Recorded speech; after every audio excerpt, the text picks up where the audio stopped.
जानता है भाई, कौन ची बे? 13 महीना से रिसर्च करते करते आज हमको फाइनली पता लगा कि पति और पत्नी का लड़ाई का मेन जड़ कौन है। कौन है? पंडित जी। पंडित जी? कैसे बे? वही बेटा फेरा के टाइम में आग में घी डालता है। सब अपने अपने चांद से मोहब्बत कर रहे हैं, सूरज तो बुरा मानेगा ही ना। अब झेलो ठंड। हाँ, चांद तारे बुझ जाए, रात काली हो जाए, एक दिल वरना हो तो दुनिया खाली हो जाए, हर लम्हा दीदार करे, जीना दुश्वार करे।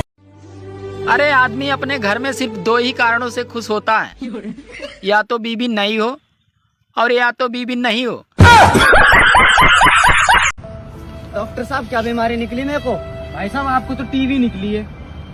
ला तो ला, दे दे, घर जाके सीआईडी देखूंगा। कहाँ ले जा रहा हूँ मेरी टीवी? वक्त वक्त की बात है जनाब, जो अंग्रेज हमें गरीब कहते थे, उनकी औरतें आज हमारे आईपीएल में नाचती है। भगवान ने कुत्ते को बनाया और कहा, पूरे दिन अपने घर के दरवाजे के पास बैठो और जो भी आए या गुजरे उस पर भौंकना।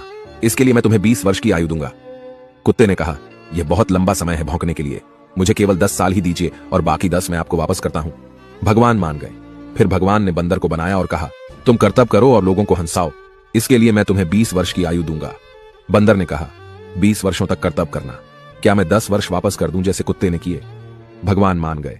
इसके बाद भगवान ने गाय को बनाया और कहा, तुम्हें हर दिन किसान के साथ खेत में जाना है, उसका हाथ बटाना है और किसान के परिवार को दूध देना है, इसके लिए मैं तुम्हें 60 वर्ष की आयु दूंगा। गाय ने कहा, 60 वर्षों के लिए यह कठिन जीवन है, मुझे 20 वर्ष ही दीजिए और बाकी 40 मैं आपको वापस करती हूं। और भगवान फिर मान गए। फिर भगवान ने मनुष्य को बनाया और कहा, खाओ, सो, खेलो, शादी करो और अपने जीवन का आनंद लो, इसके लिए मैं तुम्हें 20 वर्ष की आयु दूंगा। लेकिन मनुष्य ने कहा, केवल 20 वर्ष? क्या आप मुझे कुत्ते द्वारा 10, गाय द्वारा 40 और बंदर द्वारा लौटाए गए 10 साल और नहीं दे सकते? भगवान मान गए और कहा, ठीक है, मैं तुम्हें 80 वर्ष की आयु देता हूं। इसलिए हम पहले 20 वर्ष में खाते, सोते, खेलते और आनंद लेते हैं। अगले 40 वर्षों में हम अपने परिवार को सपोर्ट करने के लिए सूरज में मेहनत करते हैं।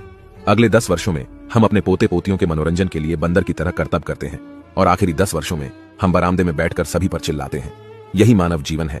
ऐसी और कहानियों से सीखने के लिए जेनिथ अपलिफ्ट को फॉलो करें। एक ज्ञान की बात बताऊं, हम चप्पल के बिना चल सकते हैं, लेकिन चप्पल हमारे बिना नहीं। हाँ, वो पूछना ये था दोस्तों, अगर सरसों का तेल 2 दिन पड़ा रहे तो उसे परसों का तेल कह सकते हैं? वो पूछना ये था दोस्तों, अगर सरसों का तेल 2 दिन पड़ा रहे तो उसे परसों का तेल कह सकते हैं?